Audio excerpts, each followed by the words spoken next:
Hey mga brods, isa nga sa mga pinaplano ngayon ng SMB after ng Governor's Cup na ito Ito pong si Jason Perkins kasi ay paborito rin at isa sa mga listahan nila na gustong kunin dito sa Phoenix Super LPG Fuel Masters. At kung matatandaan ng Phoenix, isa ito sa mga talagang na-eliminate na ngayong Governor's Cup, di man lang nakaabot ng quarterfinals. Kaya itong si Jason Perkins napapaisip na rin mga kabrods dahil syempre sa tagal-tagal na rin naman niya dito sa PBA at isa na rin siya sa mga veterano dito ay gusto rin itong magkampiyon mga kabrods. At this video is brought to you by 1xBet. So matagal ko nang ginagamit ito mga brods at kumikita na rin ako dito kaya i-share ko ito sa inyo kung saan ito pong 1xBet ay isang betting platform. Pwede kang tumaya dito ng mga paborito mong kuponan, mapa PBA, NBA at kahit anong sports mga brods. Saktong-sakto game 4 ng Converge Xers versus SMB. 3.69 ang odds ng Converge, 1.26 naman sa SMB. Kaya mas mataas ang odds, mas mataas ang balik sa mga brods. Bet wisely.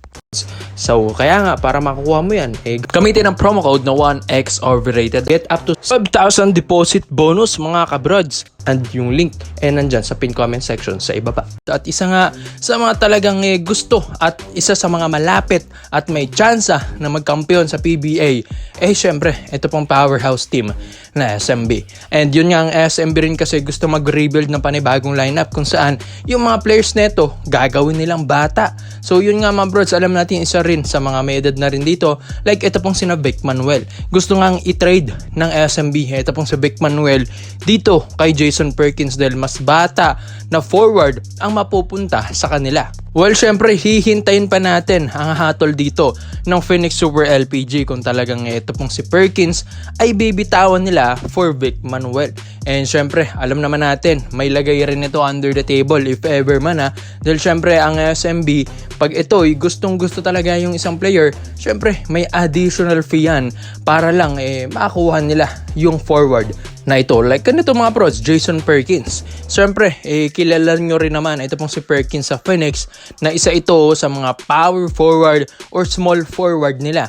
Kahit undersize siya sa height niyang 6'3 or 6'4 mga kabrods, siyempre, malakas pa rin ang pangangatawan ng isang Perkins. Biruin mo, simula La Salva naman, siya nang naging big man doon hanggang dito sa Phoenix, mapunta sa PBA, ay big man pa rin ang nilalaro ni Perkins. Kahit medyo nag-slim ang kanyang pangangatawan, ay nandun pa rin yung power niya sa loob mga kabrods. Kaya nag-i-evolve yung laro ni Perkins from forward, nagiging shooting guard din ito mga kabrods. Kaya yan ang maganda, pwede ito maging flexible or stretch forward kung sabihin nila, di ba mga kabrods? Kaya ito pong si Perk, hindi lang pang ilalim ito, pwede rin pang labas mga kabrods dahil may shooting din naman ang manlalaro na ito. Yan ang isa sa mga nagustuhan ng SMB kay Perkins. Kaya yan ang gusto nilang kunin sa lahat ng mga players ng Phoenix. Si Perkins talagang may potential na bilang maging shooting guard or power forward or small forward ng SMB. Kaya kay Vic Manuel, syempre matagal na rin naman nang nagserbisyo sa kanila. Kaya ito, gusto nilang mag-rebuild ng panibagong lineup, mas bata, syempre, alam din naman natin ng SMB, once na magkaroon ka ng edad, like sina Aaron Santos, Alex Cabagnot, bibitawan ka nila, lalo na't kahit ilang kampyonato pang naibigay mo sa kanila. Kaya syempre, masasanay na rin tayo dito sa San Miguel Beermen, and itong si Perkins, ay syempre, after ng Governor's Cup na ito, off-season mga brods, off-cam, syempre, magkakaroon na ng negotiation ito. Kaya ikaw mga brods, komento mo lang po mo dito kung ito po bang si Jason Perkins ay babagay dito sa mundo at sa lineup ng San Miguel Beermen. Komento mo lang po mo dyan mga brods at isa natin yan. So dito naman po tayo sa kabilang balita naman natin mga brods. Ito na nga, nabalitaan nyo na ba sa spin.ph, ito pong si Jetroy Rosario. Sa lahat ng mga malapit na kaibigan ni Jetroy, maraming ang nagsasabi ng pinaka talagang paboritong kupunan ni Jetroy Rosario, ni Troy Rosario. Simula pa nung bata ito, ay guess what mga kabrods, Barangay Ginebra San Miguel lang naman ang crowd favorite dito sa PBA. Kaya hindi na tayo magugulat kung ito pong si Troy Rosario ay pipirma ng malaking kontrata sa Barangay Nebra San Miguel. Kahit sino ba namang player gusto rin talagang mapunta sa Ginebra. Nandiyan na yung fans, nandiyan na yung budget, nandiyan na yung bonuses, nandiyan na yung kasikatan mo, popularity mo mga kabrods. Benefits ng team mga kabrods nasa Ginebra na. Kaya ito pong si Troy Rosario sa 3 kupunan na nag-offer sa kanya, TNT, SMB at Ginebra ang pinakamalapit mga kabrods. Lalo ng Ginebra ngayon, kailangan din ng steady forward. Nasabi ko na rin ito kahapon, like syempre na-injured nga si Go, wala pa si Gray and Malonzo. So kailangan din ng Ginebra na magpapaboost sa kanilang lineup yung malaki mga kabrods. Like itong si Troy na 6'7" power forward ng Blackwater Bossing. Kaso mga brods, may problema rin ang Barangay Nebra San Miguel dito.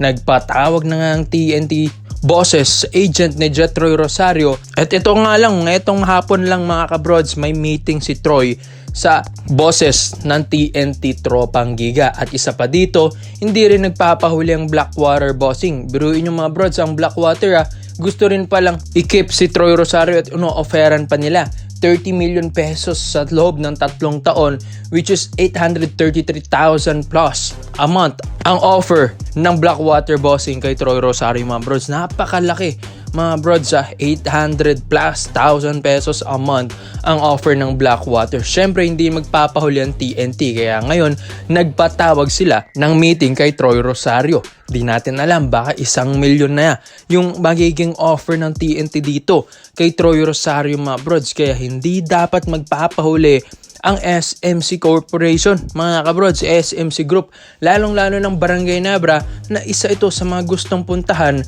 ni Troy Rosario. Siguro nga kung 1 milyon kada buwan at isasagad yun ng TNT sa Ginebra mga brods, siguro same lang din 1 milyon or malay natin bibigyan nila ito mong si Troy Rosario under the table na mga kabrods. Payag lang nila ito pong 6'7" big man na ito, dahil grabe rin naman ang maitutulong ng isang Troy Rosario sa iyong koponan mga brods. Nandun na, ang laki na niya mga brods, yung lapad niya, yung sa depensa pa lang may ilang na 6'7" mga kabrods. Tapos pagdating naman sa offensive play, mayroon namang shooting si Troy Rosario talaga. Maganda pa yung footwork niya sa ilalim and mabilis. Sa height niyang 6'7", mabilis-bilis na yung kanyang mga reaction time, yung kanyang agility mga brods, yung speed, maganda para sa 6'7" na height like Troy Rosario at athletic pa. Ito pong big man na ito. Kaya sino ba namang hindi gustuhin ito pong laro ni Troy Rosario mga brods? Kaya talagang puspusan ngayon sa meeting ito pong si Troy Rosario, at yun nga, ang daming nagpapaakit sa kanya. Malay natin mga brods, sa dami ng nagpaakit, nakapunan kay Troy Rosario, ang bagsak pa rin niya at isa sa mga talagang nakafocus lang sa mindset niya yung mapunta sa Barangay Nebra San Miguel. Kaya aabangan natin ito. Kaya hindi rin dapat magpakampante ang Ginebra kahit gusto ng kampo ni Troy sa kanila, dahil syempre iba rin mag-offer ang TNT Tropang Giga. Kaya komento mo lang opinion mo dito mga brods, at isayin natin yan. Salamat po sa panonood mga brods. This is Over There to Die. Let you know lang, I'm out.